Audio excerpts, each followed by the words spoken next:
Assalamualaikum warahmatullahi wabarakatuh.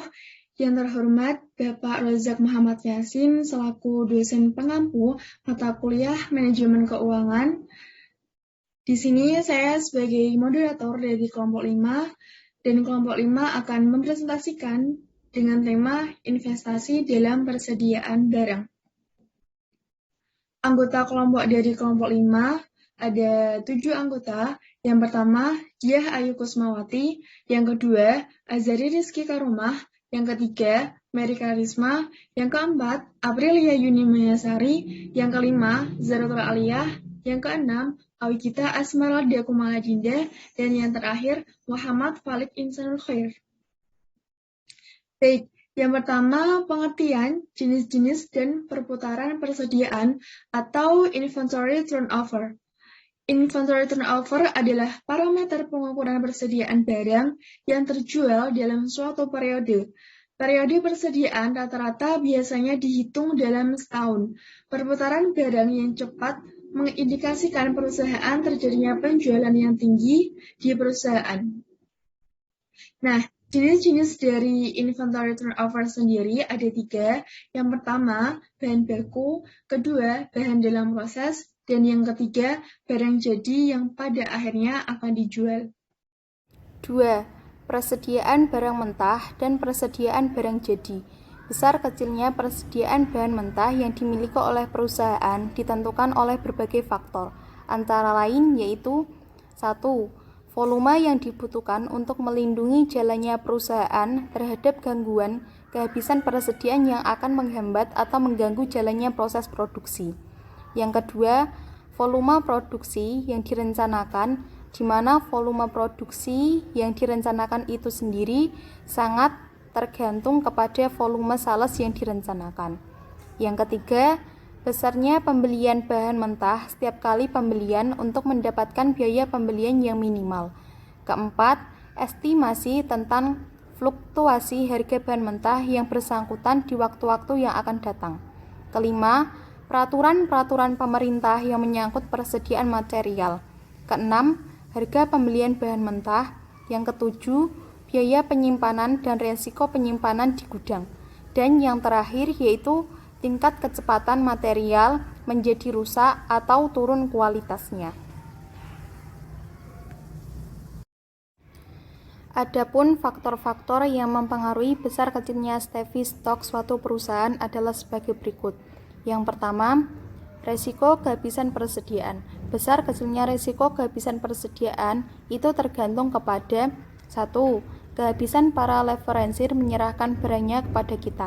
Apakah mereka bisa menyerahkan barangnya sesuai dengan schedule yang telah kita tentukan atau tidak?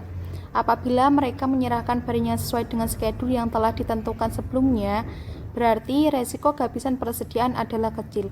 Yang ini berarti bahwa kita tidak perlu mempunyai staffi stok yang besar. Sebaliknya, apabila leveransir sering tidak menepati janjinya, berarti resiko kehabisan persediaan adalah besar. Maka dirasakan perlunya untuk mempunyai staffi stok yang besar. Dan yang kedua yaitu besar kecilnya jumlah bahan mentah yang dibeli setiap saat. Kalau jumlah bahan mentah yang dibeli setiap saat besar, berarti bahwa persediaan rata-rata di atas staffi stok selama satu periode tertentu adalah besar. Maka, resiko kehabisan persediaan adalah kecil, sehingga kita tidak perlu mempertahankan staffi stok yang besar. Dan yang terakhir yaitu dapat diduga atau tidaknya dengan tepat kebutuhan bahan mentah untuk produksi. Apabila untuk menghasilkan barang jadi, tentunya dapat ditentukan dengan mudah. Besarnya kebutuhan bahan mentahnya dengan tepat, maka risiko kehabisan persediaan adalah kecil. Tetapi, apabila besarnya bahan mentah tidak mudah ditetapkan atau selalu berubah-ubah untuk menghasilkan jumlah tertentu barang jadi atau bahan yang tidak dengan standar, maka risiko kehabisan persediaan ini adalah besar, sehingga perlu kita mempunyai staffi stok yang besar. Adapun faktor-faktor yang mempengaruhi besar kecilnya persediaan minimal barang jadi adalah sebagai berikut. 1. Sifat penyesuaian schedule produksi dengan pesanan ekstra. Selama perusahaan tersebut dapat dengan mudah menyesuaikan schedule produksinya dengan pesanan-pesanan ekstra, tanpa mengakibatkan adanya tambahan biaya ekstra, maka perusahaan ini tidak begitu memerlukan adanya persediaan yang besar. Kedua yaitu sifat persaingan industri. Apabila suatu perusahaan termasuk dalam industri di mana penyerahan pesanan yang dapat merupakan bentuk persaingan umumnya, maka bagi jenis perusahaan ini perlu mempertahankan adanya persediaan bahan jadi yang relatif lebih besar dalam hubungannya dengan persalasnya dibandingkan dengan perusahaan lain di mana bentuk persaingan utamanya terletak pada harga dan kualitas. Ketiga yaitu hubungan antara biaya penyimpanan di gudang dengan biaya karena kehabisan persediaan. Apabila inventory cost, carrying cost-nya lebih kecil daripada stock out cost-nya, perusahaan dapat mempertahankan persediaan barang jadi yang lebih besar. Jumlah investasi dalam persediaan minimal barang jadi yang sebaiknya ialah pada tingkat di mana tambahan carrying cost sama besar dengan tambahan stock out cost.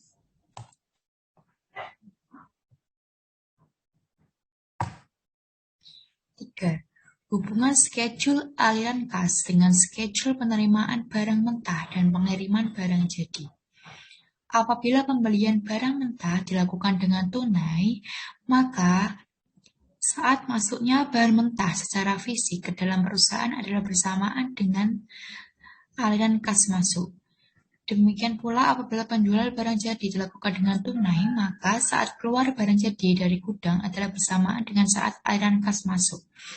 Tetapi apabila pembelian bahan mentah maupun penjualan barang jadi dilakukan dengan kredit, maka saat masuk atau keluar barang secara fisik tidaklah bersamaan dengan saat aliran kas keluar atau aliran kas masuk. Dalam hubungan ini, financial officer lebih berkepentingan pada saat terjadinya aliran uang keluar atau aliran uang masuk daripada saat masuk atau keluarnya barang secara fisik. Dalam pembelian secara kredit, saat aliran kas keluarnya atau cash outflow adalah lebih besar kemudian daripada saat datangnya barang secara fisik, estimasi aliran kas keluar yang terjadi karena pembelian bahan mentah secara kredit dapat disusun dalam schedule pembayaran utang atau schedule of future payment. Yang keempat, biaya inventory, economical order quantity, dan reorder point. Biaya inventory yang bersifat variabel. Contoh biaya inventory yang bersifat variabel yaitu biaya modal yang ditanamkan dalam persediaan, biaya asuransi persediaan, biaya buruh yang mengurusi penerimaan barang. Biaya inventory yang bersifat tetap. Contoh biaya inventory yang bersifat tetap yaitu depresiasi atau penyusutan ruangan yang digunakan, biaya pemeliharaan gudang, pajak, menasan, buruh penjaga gudang. Yang selanjutnya economical order quantity. Economical order quantity adalah jumlah kuantitas barang yang dapat diperoleh dengan biaya yang minimal atau sering dikatakan sebagai jumlah pembelian yang optimal. Dalam menentukan besarnya jumlah pembelian yang optimal, ini kita hanya memperhatikan biaya variabel dari persediaan tersebut. Biaya variabel dari inventory pada prinsipnya dapat digolongkan dalam yang pertama, biaya-biaya yang berubah-ubah sesuai dengan frekuensi pesanan yang kini sering dinamakan procurement cost atau setup cost. Yang kedua, biaya-biaya yang berubah-ubah disesuai dengan besaran average inventory yang ini sering disebut storage atau carrying cost. Baik, selanjutnya adalah cara menentukan besarnya economical order quantity atau EOQ. Caranya adalah dengan menggunakan rumus akar 2 kali R kali S dibagi P kali I, di mana R adalah jumlah yang dibutuhkan selama satu periode tertentu, misalnya 1 tahun. Dan S adalah biaya pesanan setiap kali melakukan pemesanan. P adalah harga pembelian per unit yang dibayar. Sedangkan I adalah biaya penyimpanan dan pemeliharaan di gudang. Biasanya I dinyatakan dalam bentuk persentase. Dalam hal ini, kita harus menyadari bahwa pembelian berdasarkan EOQ hanya dibenarkan kalau syarat-syaratnya terpenuhi. Adapun syaratnya yaitu ada 3. Yang pertama, harga pembelian bahan per unitnya konstan atau tetap. Yang kedua, setiap saat kita membutuhkan bahan mentah selalu tersedia di pasar. Dan yang terakhir, jumlah produksi yang menggunakan bahan mentah tersebut stabil. Yang ini berarti bahwa kebutuhan bahan mentah tersebut relatif stabil sepanjang tahun. Selanjutnya adalah contoh soal mencari EOQ. Baik, saya akan membacakan soal yang terlebih dahulu. Biaya penyimpanan dan pemeliharaan di gudang atau carrying cost adalah 40% dari nilai average inventory. Biaya pesanan atau presentment cost adalah Rp15 setiap kali pesanan. Jumlah material yang dibutuhkan selama setahun sebanyak 1.200 unit dengan harga Rp1 per unitnya.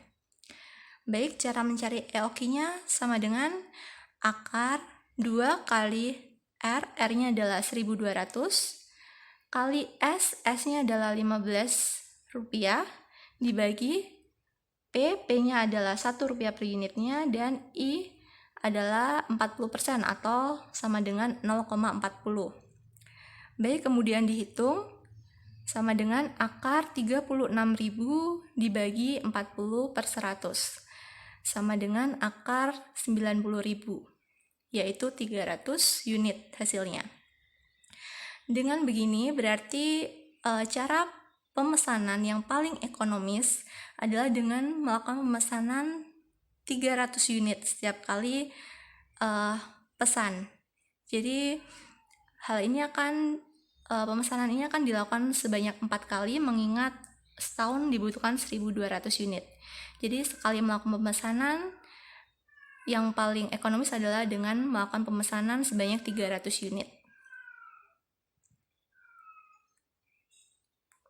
Kita pun dapat menetapkan besarnya EOQ berdasarkan besarnya biaya penyimpanan per unit, yaitu dengan menggunakan rumus EOQ sama dengan akar 2 dikali R kali S per C, di mana C adalah besarnya biaya penyimpanan per unit.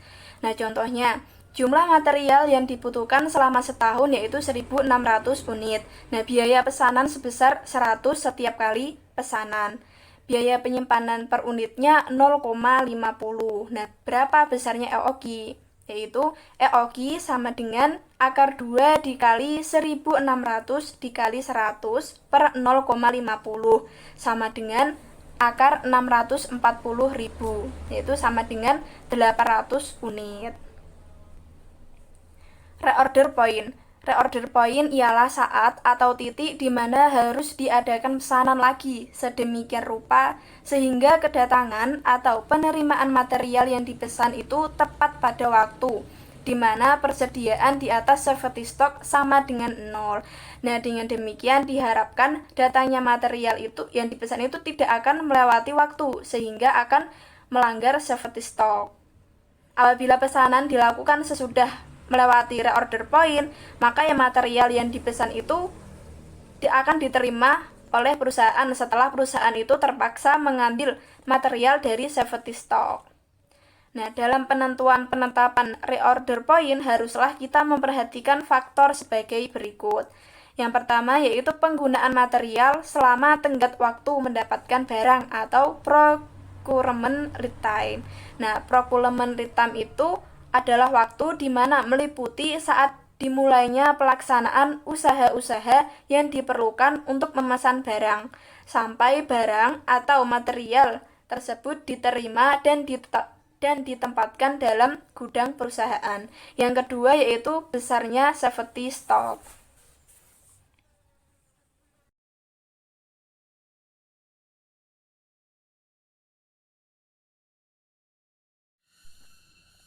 Cara menetapkan reorder point. 1. Menetapkan jumlah penggunaan selama lead time dan ditambah dengan persentase tertentu. Misalnya ditetapkan bahwa safety stock sebesar 50% dari penggunaan selama lead time dan ditetapkan bahwa lead time-nya adalah 5 minggu sedangkan kebutuhan material setiap minggunya adalah 40 unit. Reorder point-nya adalah dalam kurung 5 kali 40 ditambah 50% dalam kurung 5 kali 40 sama dengan 200 ditambah 100 sama dengan 300 unit.